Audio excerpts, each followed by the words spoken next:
دوستو السلام علیکم ورحمۃ اللہ۔ ہم نے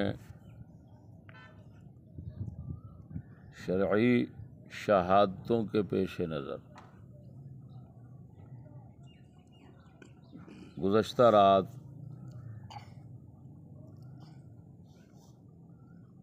عید الفطر ہونے کا اعلان کیا تھا۔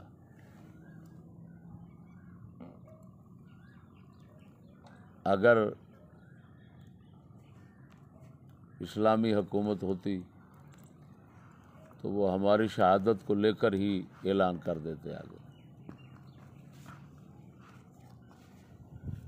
لیکن ایسی اصلاحی اور شرعی باتوں کی توقع یہاں نہیں کی جا سکتی، جیسا کہ آپ کو معلوم ہے۔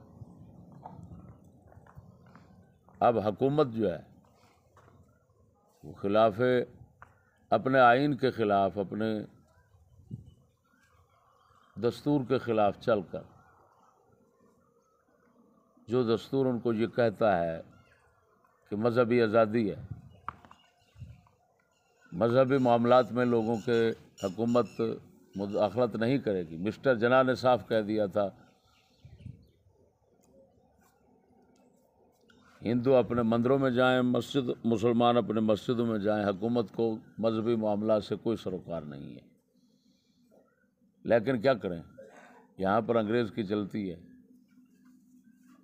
ان کی اپنی نہیں چلتی، وہ مداخلت کر رہے ہیں، جو حق نہیں بنتا تھا وہ کر رہے ہیں۔ عجیب بات یہ ہے کہ انتشار جو ہے اس کا ڈرامہ صرف پنجاب میں رچایا جاتا ہے۔ یہ ساتھ سرحد ہے، پوپل زئی قاسم خان مسجد والا، وہ ہمیشہ ایک دن پہلے عید کر لیتا ہے۔ حکومت نے کبھی اس کو انتشار کا نہیں کہا،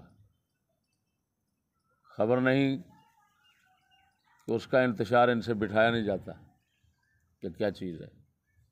بہرحال وہ انتشار کا جو ادھر ہے وہ کبھی یہ حکومتیں نام نہیں لیتی، اور ہم غریبوں مسکینوں پر چڑھے رہتے ہیں۔